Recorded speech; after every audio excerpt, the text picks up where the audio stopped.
Les vraies voix Sud Radio, le coup de projecteur des vraies voix.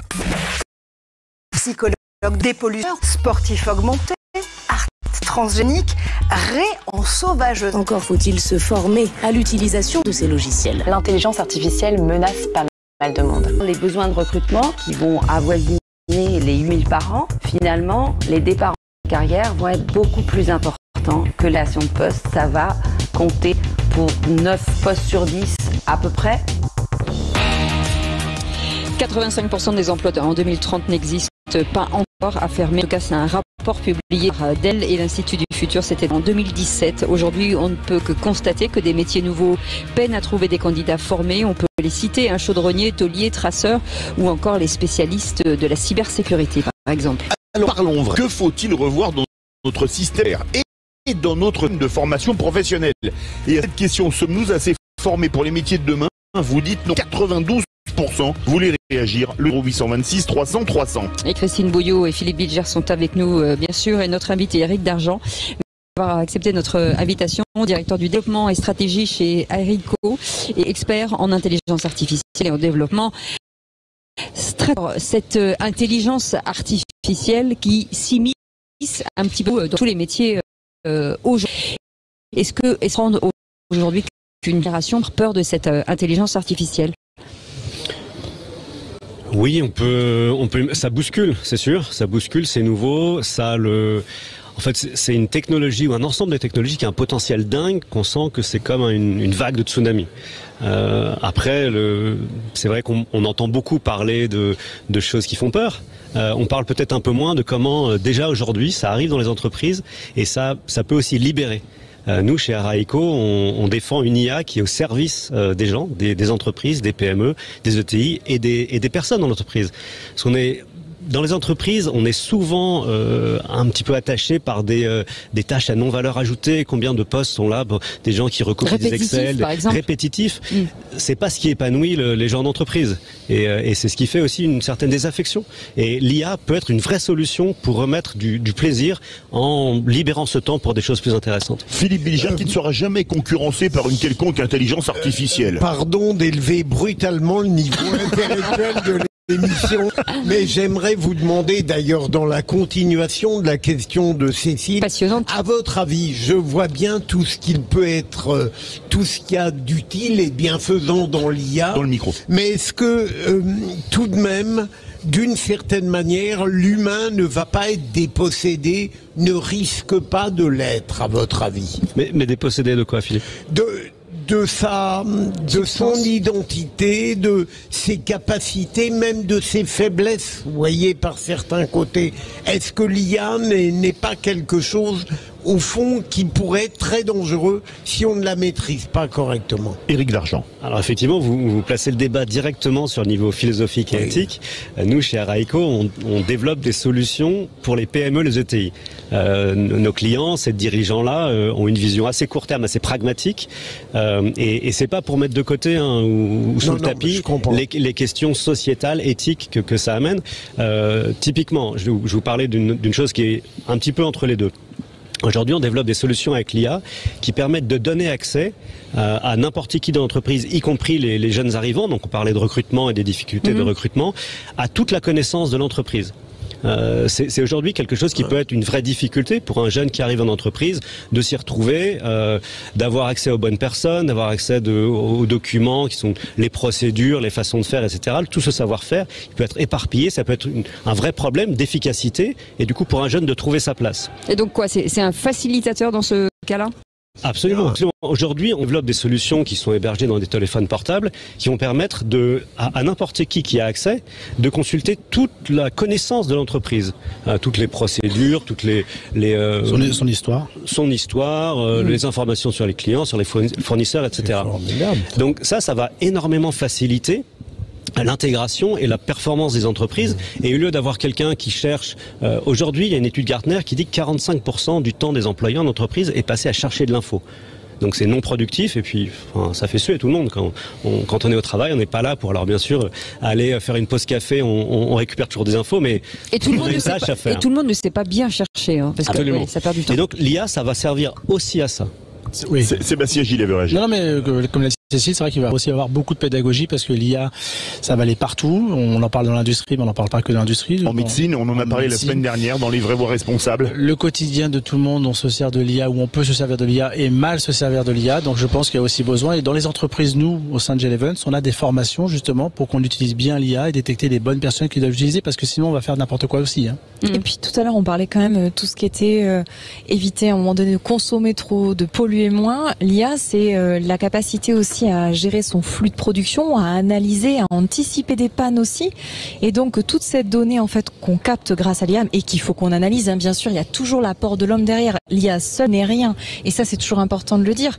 Ça permet aussi des fois, forcément, d'éviter du coup d'avoir des déchets, des rebus supplémentaires. Donc derrière, il y a aussi une économie possible grâce à l'IA, un mieux produire aussi grâce à l'IA qu'il faut aussi souligner. Éric Dargent. Oui, Éric Dargent, je rebondis sur ce que dit Julie, mais j'avais une question passionnante, je l'ai oubliée. On a déjà du mal aujourd'hui à reformer des expertises pour l'évolution en tout cas des métiers.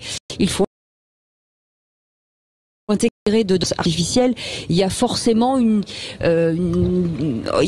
va falloir un petit peu cette formation. Comment on s'adresse finalement, vous par exemple, à des employés d'une entreprise? Qu'est-ce que vous leur dites? Alors, un truc qui est relativement génial avec l'IA, c'est que c'est justement quelque chose qui va réduire la technicité.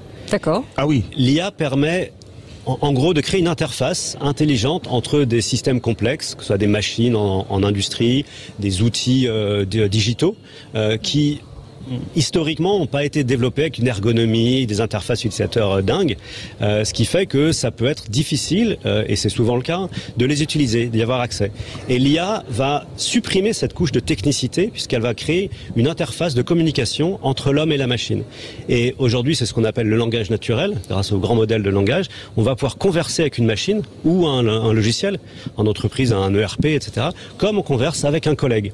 Et ça va bien sûr faciliter les choses. Christine Bouillot veut réagir. Oui, je voudrais juste vous poser une question, parce qu'on présente l'IA comme étant effectivement quelque chose de... Enfin, je me souviens à l'époque du numérique, on dit numérique va tuer les emplois, ça n'a pas été le cas, les emplois se sont transformés. Il y a quand même une réflexion qui se fait sur quel métier de demain avec l'arrivée de l'IA. Et deuxième chose, est-ce qu'on peut parler d'une IA vertueuse? On le sait aujourd'hui, alors pas dans le domaine peut-être de l'industrie, mais quoique, est-ce que l'IA peut être vertueuse sur le plan écologique, sociétal, j'en sais rien, parce que ceux qui font les process des informatiques, ce sont surtout des garçons, donc c'est une IA plutôt masculine. Mais c'est ce que disent les écoles d'ingénieurs qui cherchent justement des femmes pour travailler dans ces métiers-là, pour justement que l'IA corresponde aux 50-50 de la société. C'est une IA, déjà. On n'a pas tout perdu. Absolument. Déjà, il faut repartir du fait que l'IA, c'est un outil. Donc on était tout à l'heure sur le plan philosophique, l'IA c'est comme le pharmacone, c'est un concept, un outil peut être utilisé à tout type de fin. À bon escient ou à mauvais escient. Ouais. Donc l'IA n'a pas d'intention en tant que telle.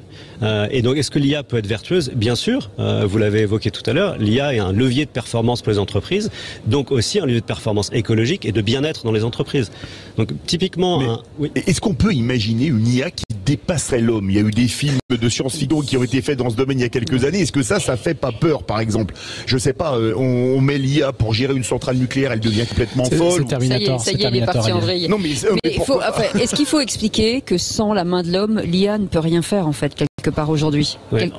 À nouveau, l'IA c'est un outil. Voilà, c'est ça. Donc est-ce que l'IA va contrôler une centrale nucléaire? Oui, si on lui donne les clés. Mais c'est l'homme qui aura décidé de faire ça. Et bien sûr, ce n'est pas une bonne idée. Donc, pour nous, chez Araïco, l'IA, c'est un assistant. C'est quelque chose qui facilite. C'est un super outil pour chacun dans l'entreprise et pour tous les métiers et tous les secteurs. Et quand on dit tous les métiers et les secteurs, on oublie de dire que même dans l'artisanat, qui sont des métiers manuels, l'IA peut être un progrès, en tout cas pour ces métiers. Absolument. Absolument. Et encore une fois, on parlait de recrutement, de difficulté de recruter aujourd'hui.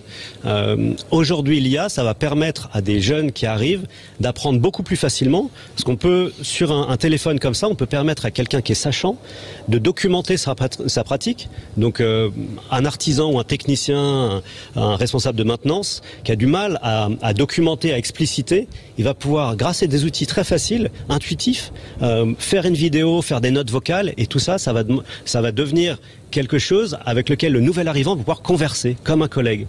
Et ça, nous, on développe une solution qui s'appelle Chirou. Ça va être disponible dans les semaines qui viennent. Donc c'est pas du futur, c'est dès aujourd'hui pour faciliter la vie d'entreprise. Philippe Bilger. Comme vous maîtrisez parfaitement le sujet, est-ce qu'il y a quelque chose, à votre avis, que l'IA ne pourra jamais faire ? Je n'étais pas préparé pour des questions. Des blagues Non mais vous voyez que ça vole haut les vraies voix. Hein. Non mais des blagues, non. Est-ce que fondamentalement, Philippe, on vous entend pas. Pardon. Est-ce qu'il y a qu'est-ce que l'IA ne pourra pas faire fondamentalement, à votre avis ? Avoir de l'émotion peut-être. Bien sûr, de l'émotion.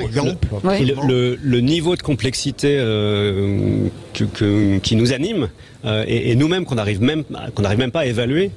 Bien sûr, on ne sait pas si on peut le reproduire. Le sentiment, en quelque sorte. Tout ce qui fait notre humanité, c'est à la fois une question biologique et philosophique. Absolument. Donc aujourd'hui, on ne sait reproduire que des choses qu'on maîtrise, qu'on sait définir.